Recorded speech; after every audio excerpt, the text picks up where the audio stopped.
안녕하십니까. 장하다 순교자 주님의 용사여의 김지현입니다. 세상에서 가장 보람 있는 일은 무엇일까요? 바로 다른 사람의 생명을 살리거나 지키는 일일 텐데요.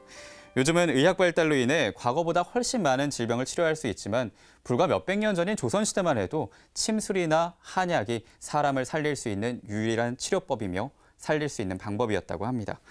그랬기에 한약을 조제하고 파는 이들의 역할이 무엇보다 중요했을 텐데요. 오늘은 생명을 지키던 약방의원 출신의 순교자들을 만나볼까 합니다.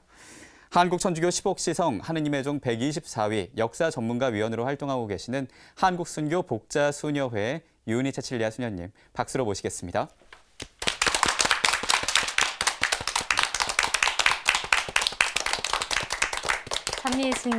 삼리예수님. 한 주간 동안 행복하게 지내셨어요? 네. 이웃에게 편안한 이웃도 되어주셨고요. 네. 그리고 무엇보다도 말씀이 가운데 계셨나요? 네. 예, 아우 너무 그냥 하나님께서 굉장히 흡족해 하셨을 것 같습니다. 네. 오늘 시간도 주님을 모시고 주님을 참배하는 행복한 은총의 시간이 되었으면 좋겠습니다. 네. 수녀님, 이 사극에서 보면요, 동네 약방 의원들 보면 보통 마음 따뜻한 분들이 많고 그리고 줄을 서시오 뭐 이런 대사도 생각이 나는데요. 의원 얘기하면요. 네. 오늘 소개할 순교자분도 그런 분인가요? 네네. 오늘은 지상 약방을 하시면서 지상과 천상을 소통한 그런 약방 주인하셨던 그 약방 순교자님들을 뵙기로 하겠습니다. 어떤 분이시냐면은 채필공 토마스 순교자님, 그 다음에 이분의 사촌이신 채필제 베드로 순교자님, 그 다음에 정윤혁 타데오 순교자님 세 분을 뵙기로 하겠습니다. 네, 알겠습니다. 이 본격적인 강의에 앞서서 이 십옥시성을 위한 기도 부탁드립니다. 네, 이분들이 어떻게 믿음세를 풀어내셨는지 우리 함께 이렇게 뵙기로 하면서요.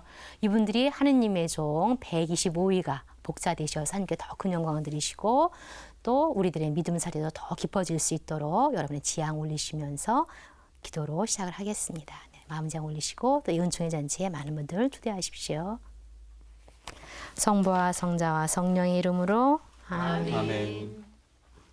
거룩하신 하느님 아버지, 저희 신앙의 선조인 순교자들과 증거자 최영업 토마스 사제에게 사랑과 성덕의 은혜를 베풀어 주심에 감사하나이다. 주님께서는 저희 순교자들에게 강한 믿음과 용덕의 은혜를 베푸시어 순교로 주님을 증거하게 하시고 최영업 토마스 사제에게 복음 선포의 열정을 주시어 주님을 찬양하게 하셨나이다. 자애로우신 주님, 간절히 청하오니 저희 신앙의 선조인 125위 하느님의 종들에게 십옥시성의 영예를 허락하시어 후손인 저희들이 그들을 본받아 신앙을 굳건히 지키며 복음의 증인으로 살아갈 수 있도록 성령의 은총으로 도와주소서. 우리 주 그리스도를 통하여 비나이다. 아멘. 천주의 성모 마리아님, 저희를 위하여 빌어주소서. 한국의 모든 성인 성녀님, 저희를 위하여 빌어주소서. 성부와 성자와 성령의 이름으로 아멘. 네, 이분들이 어떻게 믿음살이를 풀어내셨는지 강의에 앞서서 이분들이 그렇게 빛을 전하시고 살으셨던 그 고장과 그 다음에 이분들이 순교하신 믿음의 땅으로 먼저 영상 순례 여행을 떠나시겠습니다. 네, 영상으로 여러분을 모시겠습니다. 네.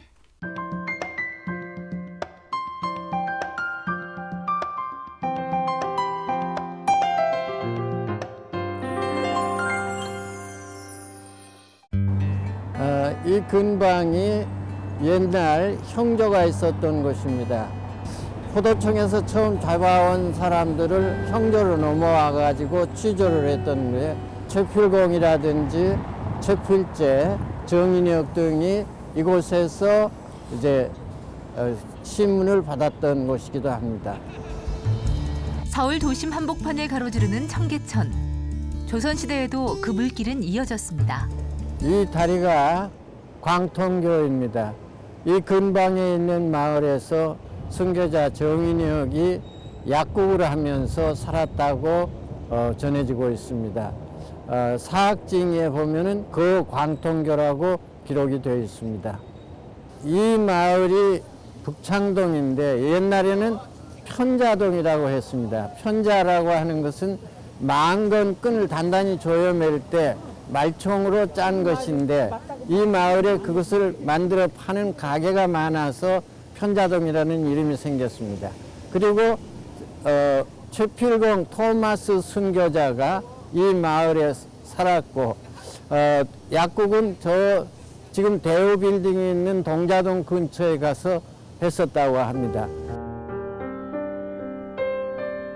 제 뒤로 보이는 탑이 서소문 순교자 현양탑입니다.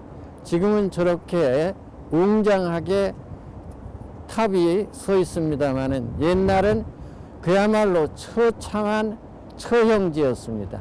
1801년, 1839년 기해박해, 1866년 병인박해를 통해서 전국에서 가장 많은 순교자들이 이곳에서 순교를 하였습니다. 그 중에 1801년에 이곳에서 최필공 토마스, 최필제 베드로, 정인혁 다데오, 최창현 요한 등이 모두 이곳에서 순교하였습니다. 최필공은 편자동, 지금의 북창동에서 살았었고 정인혁은 광통교에서 살았는데 아주 신앙생활을 독실하게 하다가 1791년 때 같이 체포되어서 모두 다 그때 석방되었고 그 후에 1801년에 다시 체포되어 서소문에서 참수 순교하였습니다. 영상 잘 보셨어요? 네. 저는 오늘 이 영상을 보면서 그 수표교만 우리 한국천주교의 설립 그 당시와 관계 있는 이벽 성조의 집이었다는 것만 알았는데 광통교도 우리 신앙선조들과 관계가 있네요. 이 강의 끝나고 나서 이 녹화 끝나고 나서 한번 이 광통교를 순례를 해봐야겠다 그런 생각을 했습니다. 네. 오늘 그 여러분들이 보신 그 영상을 통해서 보신 순교자님들은 그 최필공 토마스 순교자님이신데. 이분은 좀 우리가 좀 이렇게 좀 특이하신 분이에요. 이 세 분들은 다 이제 약업을 하신 분들인데 그 한양 출신이시면서 집안이 이제 약업을 해서 대대로 이제 관직에 나가셨는데 이분 때에는 관직에 나가지 못하셔가지고 굉장히 가난하게 사셨어요. 그래서 46세가 되도록 너무도 가난해서 결혼도 못하셨습니다. 그렇지만 성품은 굉장히 강직하시고 언행이 바르셔가지고 이제 열정을 지니시는 그런 분이셨는데 1790년도에 천주에 입교를 하시면서 아주 불같은 믿음으로 아주 천주교에 매진하신 분입니다. 그래서 감탄하시면서 천주교의 이 좋은 가르침을 나 혼자만 믿을 것이 아니라 많은 사람에게 전해야 되겠다. 이러시면서 가슴속에 그 예언자처럼 주님을 말씀을 전하시면 열정이 아주 끌어올라 가지고선요 한 길가에 서가지고 사람이 많이 다니는 길가에 서서 천주교를 선교하신 분이 요새 말하면 가두 선교를 하신 분인 거지요. 지금 시대에도 가두 선교하기가 쉽지가 않잖아요. 근데 그게 박해 시대 때 가두 선교했던 이것만 봐도 이분이 그 열정이 얼마나 뛰어나셨는지 무엇보다도 당신이 만나신 하느님을 전하고 싶은 그런 믿음이 얼마나 뛰어나셨는지 알 수가 있는 분이 바로 이 그 최필공 토마스 어른이신데요. 이분 이렇게 말씀하셨어요. 사람이 막 한가에 서가지고 여러분 하늘과 땅의 대왕이신 천주님을 꼭 믿으십시오. 인생의 참 행복은 하늘과 땅의 대왕이신 천주님을 모시는 데 있습니다. 그래서 열심히 빛을 전하신 거지요. 그러다가 1791년에 신해 박해가 일어났습니다. 그러니까 이분은 뭐 제일 먼저 체포되시지요. 그런데 형조에서도 아까 형조 보셨잖아요. 지금 그 경복궁 앞에 있는 그 거리가 6조 거리인데 형제가 얼른 금방 체포되셨죠. 체포되셔가지고선 형조에서도 당당하게 천주교를 전하시니까 이 소식이 그 당시 임금님이 정조대왕이셨습니다.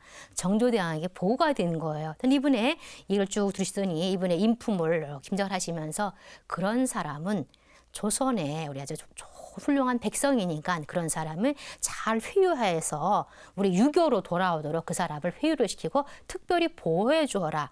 이런 특명을 내리셨어요. 정조대왕께서. 어떻게 하셨냐면 이분한테 아까 이분은 벼슬을 못 하셨다고 그랬잖아요. 심약이라는 벼슬이 있는데 그 벼슬은 어떤 벼슬이냐면은 조정, 특히 왕실에서 사용되는 약재를 검사하는 직책이에요. 평안도 지방의 심약관으로 이분을 그런 관직을 내려주시면서 그뿐이 아니라 아까 이분 결혼 못 하셨잖아요. 결혼까지 시켜주신 거예요. 우리 순교자님 중에서 나라에서 벼슬도 내려주고 직접 임금님의 특명을 내려서 결혼까지 시켜주신 분이 바로 이분밖에 없습니다. 이분이 이제 치필공 토마스 어른이신데요. 이분이 가난하신 분인데 갑자기 벼슬도 받게 되었죠. 결혼도 하게 되었죠. 내가 47세 되는 그 나이셨는데 그래서 평안도에 가서 심야에 이제 그 간직에 이제 봉직을 하시면서 세상의 부귀영화를 맛보신 거지요. 그렇게 3년을 잘 행복하게 사시다가 마음이 편치가 않은 거예요. 세상의 부귀영화를 맛보았지만은 이건 아닌데 이렇게 사는 것이 내가 교회를 등지면서까지 사는 것이 하늘과 땅의 대왕인 천주님을 섬기는 법이 아닌데 내가 그렇게 천주교를 선교를 전교까지 했던 사람이 이거는 아닌데 그렇게 고뇌를 하시다가 이분이 3년간 그 봉직을 하시던 그 심약 자리를 내놓으시고 서울로 한양으로 올라오셨습니다. 귀향하셔가지고선요. 그 대단한 결단이지요.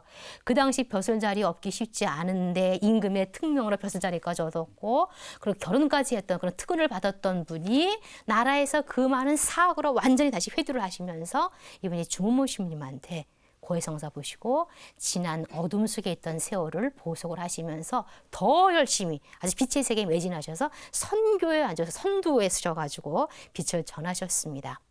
그러니까 정조대왕께서 몇 번 그걸 아시고 나서 이분을 회유하려고 사람도 보내고 여러 가지 회유처를 내셨지만은 끄떡하지 않고 하늘과 땅의 대왕이신 천주님은 옳다게 섬기신 거지요. 그러다가 정조대왕이 승하시고 나서 일어난 최초의 대대적인 박해가 어떤 박해였죠? 신유박해라니까 이분은 뭐 제일 먼저 체포의 대상의 1호이시죠. 체포되셨습니다.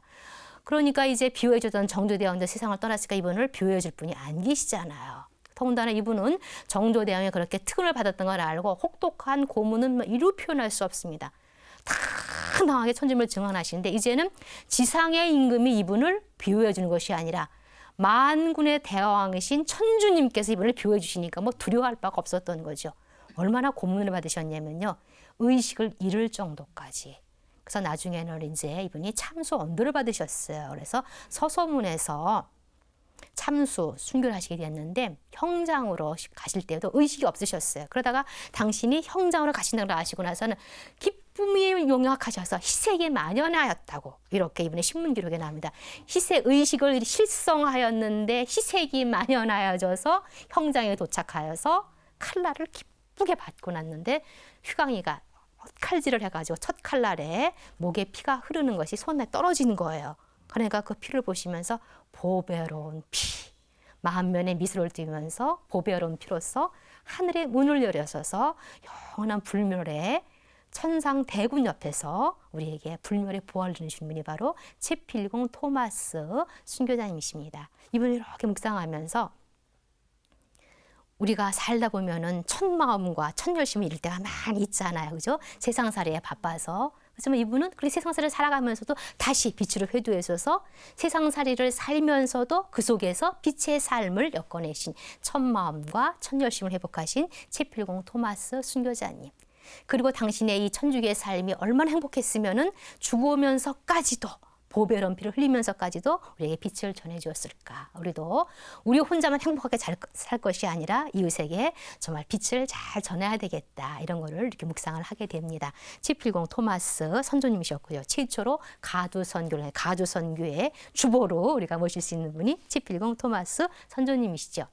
다음 분은 이제 어떤 분이시냐면 이분은 이제 사촌이세요. 치필제 베드로 순교자님 해보실까요? 치필제 베드로 순교자님. 네, 이분은 그 치필공 어른하고 이제 같이 그 입교를 하신 분인데 이분은 입교하시기 전에 이분 역시 이제 약업에 종사하셨던 분이에요. 약방을 하셨는데 이분 약방은 늘 문전성시를 이루는 거예요. 왜냐하면 굉장히 좋은 약재를 굉장히 싼 값으로 파는 거예요. 그러니까 사람들이 예나 지금이나 장사하는 분들은 많은 이문 남기는 게 큰 적이잖아요. 근데 이분은 그런 걸 마다하고 사람들에게 좋은 약재를 보급을 해서 사람들이 정말 건강하게 살 수 있도록 이렇게 해주시는 분이 바로 채필제 베드로 이분이셨습니다. 근데 1791년 신해 박해가 났을 때 아까 사촌 채필공 어른은 당당하게 신앙을 증거를 하시다가 이 채필제 어른은 심약하셔가지고 거짓으로 자백서를 썼어요. 그리고 형님 자백서까지 썼을 정도로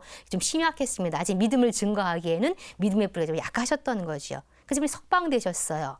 그러시고 나서서 많이 생활하시니까 주무모 신부님 입구를 하시고 나서 당신이 보니까 내가 이렇게 할 게 아니로구나. 빛의 삶을 내가 베드로라는 이름으로 세례를 받았는데 빛의 삶을 정말 잘 살아야 되겠다. 그러면서 당신의 약방에서 약만 싸게 파는 것이 아니라 이제 천상의 보화를 아주 거저 사람들에게 전해준 거죠. 불멸의 보약을 전해준 것입니다. 그래서 이분의 약방은 지상과 천상이 소통되는 그런 약방이었던 거죠. 요새 현대인들의 화두는 한동안 우리나라는 웰빙이었잖아요. 근데 요새 화두는 힐링으로 갔잖아요. 근데 이분의 약방이야말로 웰빙, 건강과 그다음에 천상의 힐링, 치유가 영혼의 치유가 함께 이루어지는 그런 천상과 지상이 소통되는 그런 아름다운 약방이라고 우리가 생각이 되어집니다. 이분이 믿음 세례를 잘 풀어내시면서 이제 드러내놓고 당신 약방에서 교리도 전하시고 천주교를 가르치신만 아니라 밤이 되면은 사람들이 삼삼오오 모여서 기도를 하시는 거예요. 근데 그 당시에는 나라에서 노름이 굉장히 심한 노름 단속이 심했거든요. 그래서 노름 단속을 하는데 밤중에 가만히 보니까 낮에는 사람들이 들어다니는 게 당연한데 밤에까지 뭐 되니까 이상해서 혹시 노름을 하는 게 아닌가 그래서 관원들이 집에 습격을 했어요. 보니까 노름하는 건 아닌데 몸에서 이상한 뭐 하나 나왔어요. 책이 나왔는데 이 그 포졸들이 글을 몰라가지고 이게 뭔지를 몰랐어요. 그래서 관원한테 갖다 줘 보니까 그게 뭐였냐면은 나라에서 그 많은 천주교에 관계되는 거죠. 이렇게 축일표였어요. 전례력이었어요. 이 당시가 1800년대인데 그러니까 우리 초기 신앙 선조들도 그냥 무작정 믿음 생활하는 것이 아니라 전례에 맞춰가지고 믿음 생활을 자랑을 알 수가 있죠. 그러니까 최초로 발견된 축일표라 볼 수 있습니다. 그래서 이분들이 당연히 체포되었지요. 이제 당당하게 이제 신앙을 증거하시고 그랬는데 이분 체포되신 것이 바로 아까 형조 보셨잖아요. 그 형조에서 이제 감옥에 계시다가 아버지가 이 소식을 듣고 너무 충격을 받으신 거예요. 당신 아들이 그렇게 사람들로부터 그 인심 좋다고 후덕하다고 소문이 났는데 천주 학쟁이라 해서 잡혀갔더니 너무 충격을 받으셔서 그 충격으로 해서 부친께서 세상을 떠나셨습니다. 그러니까 이분이 감옥에서 형조에서 그것을 들으시고 관원한테 내가 아버지 장례를 치르게 좀 해달라고 얘기를 했어요. 그러니까 이 관원들도 이분이 워낙 후덕한 사람인 걸 알으니까 슬쩍 갔다 오라고 얘기를 해주면서 이렇게 넌지시 이렇게 얘기하는 거예요. 자네 돌아오지 말고 슬쩍 그냥 도망가라고 이렇게 기침을 해줬어요. 그러고 났는데 이분이 장례를 치르고 나서 어떻게 하시는 거예요? 눈치도 없이 당당하게 돌아오니까 관원이 어이가 없어가지고 책망을 했어요. 그럼 이렇게 말씀하시는 거예요. 내가 지난번에 마귀의 유혹에 빠져가지고 배교한 것이 참 안타까웠다. 근데 내가 만약에 이번 기회를 삼아가지고 도망간다면 또다시 마귀 유혹에 빠지게 되는 것이니까 나는 마귀한테 원수를 갚고 싶었다. 그리고 지난 잘못을 보속하려면 순교의 일밖에 없다. 나는 천주님을 위해서 치명해서 내 잘못을 보속하고 천주님을 위해서 치명하는 것이 나의 소원이라고. 그래서 당당하게 순교 얼견을 받으신 분이 서소문에서 순교하신 어른이 바로 채필제 베드로 순교자님이십니다. 지상과 천상의 약방을 소통하신 그런 분이지요. 이분이 순교하실 때 나이가 31세였어요. 참 장난 아닙니까? 그죠? 지상에서 신바람 나는 빛의 삶을 살으시고 미래까지 우리에게 열어줘 미래까지 봉헌하시면서 순교로 하늘나라를 열으신 채필제 베드로 순교자님이십니다. 그다음에 이분한테 교리를 배우신 분이 누구시냐면은 정인혁 타데오라는 분이세요. 이분 아까 제가 광통교 보셨잖아요. 거기에서 이제 그 살으셨다고 그러시는데 여기서 이분들 믿음사실을 잘 풀어내셨어요. 믿음사실 풀어내시면서 이분은 특히 당신만 그 믿음살이를 풀어내시는 것이 아니라 찾아오는 약방 손님들에게 역시 그 교리를 설명해주고 빛으로 인도해주고 그러면서 지상과 천상 약방을 이렇게 소통을 하시면서 당신만 믿음만 풀어내신 것이 아니라 우리나라 최초의 선교 단체가 이름이 뭐였죠? 명도회였잖아요. 회장님 기억나십니까?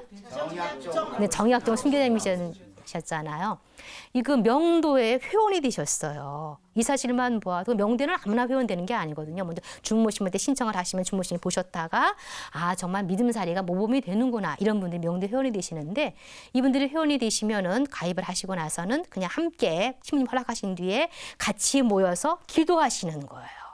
기도하시고 교리 공부하시고 그다음에 첨례 신문을 주고 첨례 미사를 보시고 그다음에 나가서 선교를 하셨습니다. 이 명도로 인해서 우리 초기 교회에 많은 분들이 교회로 입교하시는데 큰 공헌된 단체가 바로 명도회예요. 이 명도회 회원인 것만 봐도 이번에 믿음살이를 얼마나 신실하게 하셨는지 우리가 알 수 있는 분이죠. 이분이 역시 체포되셨습니다. 당당하게 신앙을 이제 증거를 하셨지요. 증거를 하시고 나서 이분의 사형 결의안은 이렇게 되어 있습니다. 조선이 그냥 녹록한 사회가 아니에요. 그냥 천주학생들을 사형만 차는 것이 아니라 이분이 신문 기록을 했는데 이렇게 답을 했고 이러이러한 법 조목에 의해서 이렇게 처형을 하게 되었고 또 배기를 해서 이렇게 법에 따라서 어들이 유배를 보냈다. 그리고 이번에 마지막 사형 결의안은 이러이러한 것 때문에 사형을 내린다. 이런 사형 선고문이 있는데 사형 결의안이 우리의 많은 것을 묵상하게 해주고 참 많은 가르침을 줍니다. 이렇게 되어 있어요. 정인역은 천주신앙에 깊게 빠졌다. 정인역은 사학에 깊게 빠졌다.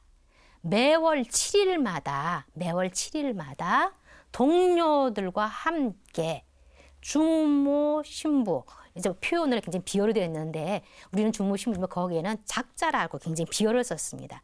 주모라는 작자를 데려다가 함께 모여서 이상한 짓을 하였다. 그런데 그들이 어떻게 했냐면은 사람들을 나쁜 일로 인도하였고 온 세상을 미혹시켜서 그 죄는 10,000번 죽어도 부족하다. 10,000번 죽어도 아깝지 않다. 이렇게 천주신앙에 깊게 빠졌다. 이게 사형 결의안입니다.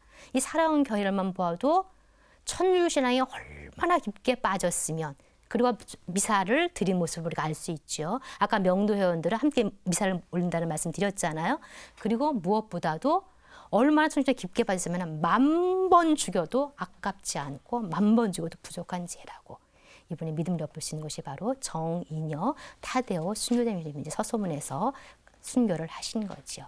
그래서 이분들의 삶이 이렇게 묵상을 하면서 정말 요새 많은 우리가 홍수 시대에 살고 있잖아요. 그죠? 홍수 시대에 살고 있는데 정말 우리가 영혼의 보약으로서 보유할 것이 무엇인지 이걸 묵상하면서 또 하나는 이분들이 빛을 전하고 하느님을 만난 자리가 모르는 곳이 아니라 어디에서 만나셨어요? 바로 당신의 삶의 자리였잖아요. 당신의 생업하시는 자리였잖아요. 우리도 역시 삶의 터전에서 우리 삶에서 주님이 주신 삶의 자리에서 내 직장에서 내 가정에서 믿음살이를 잘 신실하게 풀어내고 그리고 이 빛을 이웃과 함께 나는 것이 참 소중하고 중요하겠다. 그런 생각을 이분을 통해서 하게 되고 또 그런 결심을 하게 됩니다. 함께 보실까요? 삶의 텃밭을 성실하게 이루겠습니다. 삶의 텃밭을 성실하게 이루겠습니다. 바로 삶의 자리가 하느님을 만나는 그런 자리인 것이지요. 네.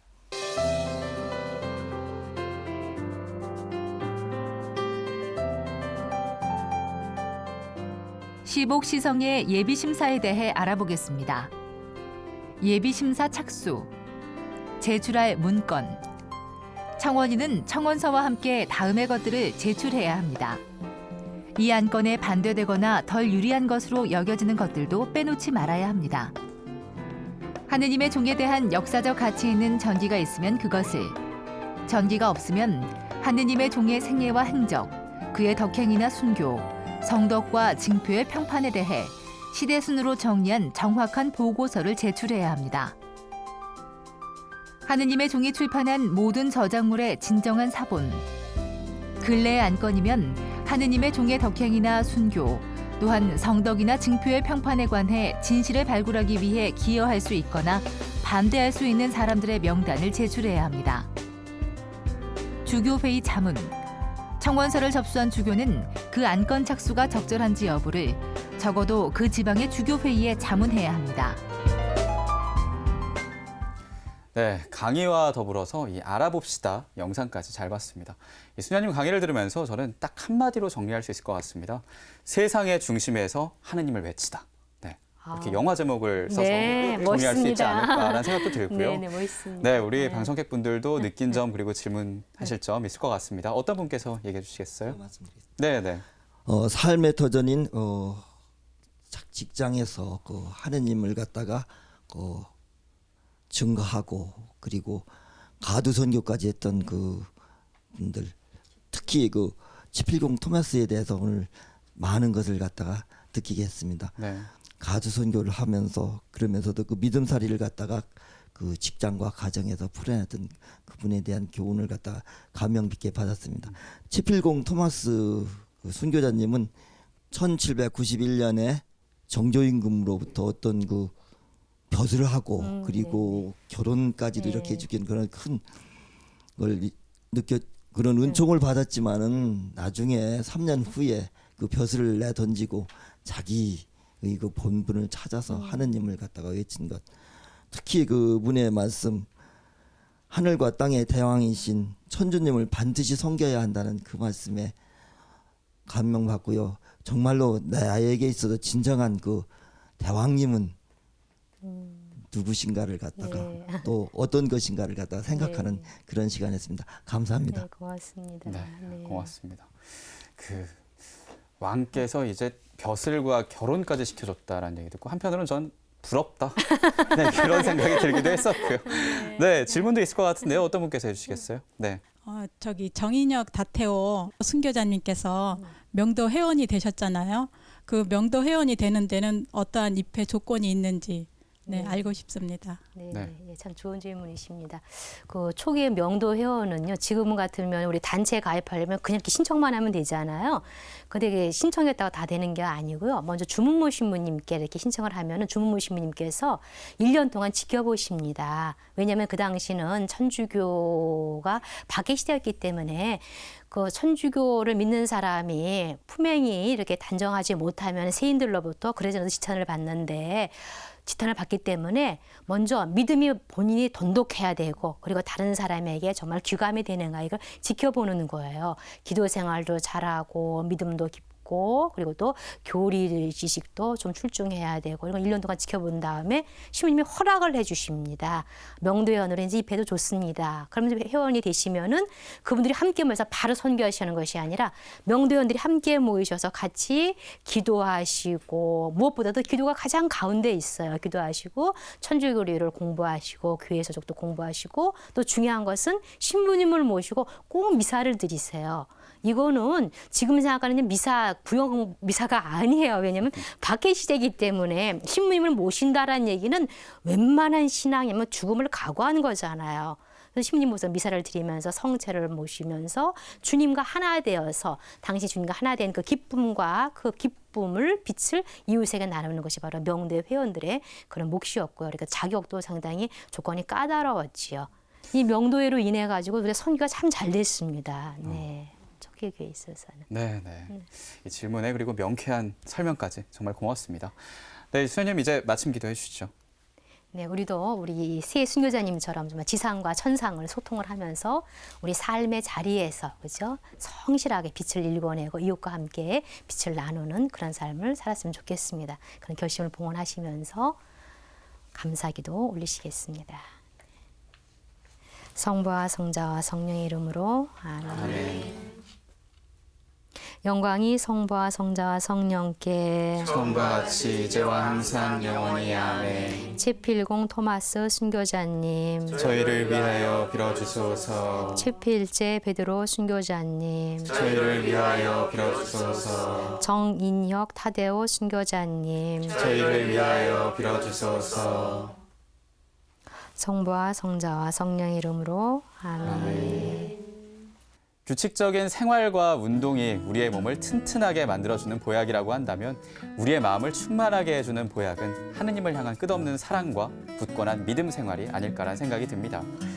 다음 회에는 내포지방의 순교자인 정산필 베드로와 인원민 마르티노, 이보연 프란치스코에 관한 내용을 갖고 찾아오겠습니다. 시청해주셔서 고맙습니다.